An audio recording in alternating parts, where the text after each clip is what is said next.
আর মিশরের অবস্থা খুব খারাপ বর্তমানে। ওইটা নিয়ে কিছু পড়াইবে আমার, কিন্তু ওইটা করে নাই। আমি গেছি আমার জেঠাতো ভাইয়ের মাধ্যমে। 4.5 লাখ টাকা নেয় মিশরে যাইতে, 2 লাখ টাকা খরচ হয় না, 2,10,000 টাকা হইলে মিশরে নিয়ে এসে যাইব। 20টা যাত্রী লয়ে গেছে, 4 দিন পর ওই যাত্রীগুলো আবার ব্যাক আইছে। প্রতি মাসে বেতন পাইছি মাত্র 25,000 টাকা, 25,000 টাকা খাইতেই শেষ, ক্যাশও ওঠে নেই। বাংলাদেশে আসলে তখন ধৈর্য কিছু করার চেষ্টা করার কাজ নেই ভাই, বর্তমান সেই অভাব।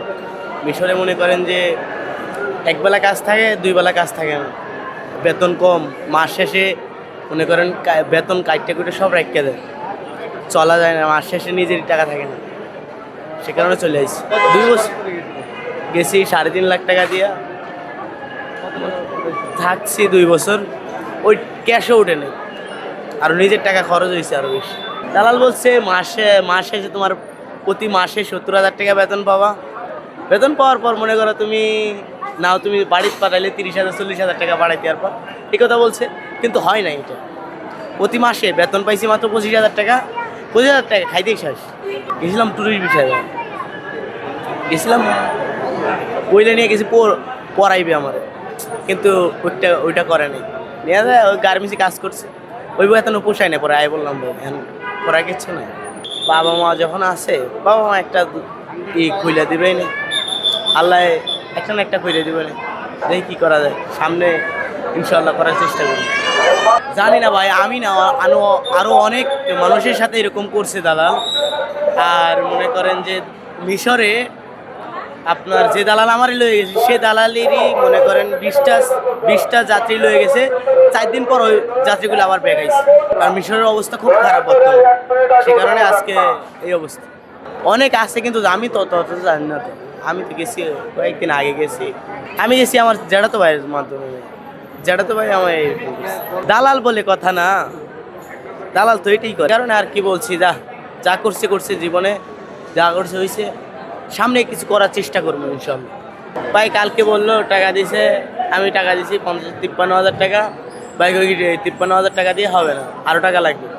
কি আরও কত লাগবে? কয় আরও লাগবে 20,000 টাকা। আমি বললাম 20,000 টাকা কিসের জন্য? টিকিট কাটতে লাগে 45,000 টাকা, আর ঘুষের জন্য তো আমার কাছে পাউন আছে, কিসের জন্য আমি আরও টাকা দেবো? ওই যে আরও টাকা লাগবে, কিসের জন্য লাগবে? তুমি যখন নিয়েছো তখন তো জানতাম না, এখন তো জানি মিশরের অবস্থা, ও টিকিট কাটতে কয় টাকা লাগে সব তো জানি আমি, কিসের জন্য আর তুমি টাকা চাই? যদি টাকা না দেস তাহলে টিকিট দিব না তোর। তখন আমার বাধ্য হয়ে 20,000 টাকা দিছি, তারপরে আমার টিকিট দিছি, তারপরে এই যে বাংলাদেশের মাটিতে এখনো ভাড়া দিই।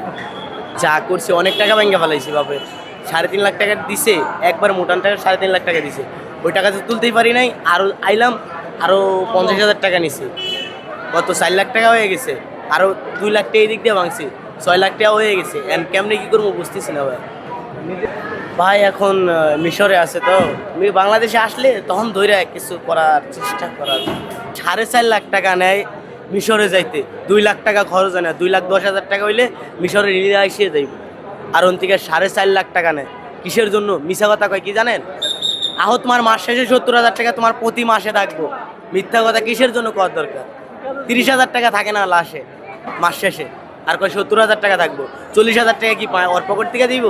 মাস শেষে বেতন দেয় 12,000 টাকা, 12,000 টাকা বাংলার। এই 12,000 টাকা খাইতে জায়গা মনে করেন 15,000 টাকা, আর 2,000 3,000 টাকা বাড়ির থেকে নিয়ে যায়, তারপর ভাত খাওয়া লাগে, জানেন? এই পরিস্থিতি আমি বর্তমানে।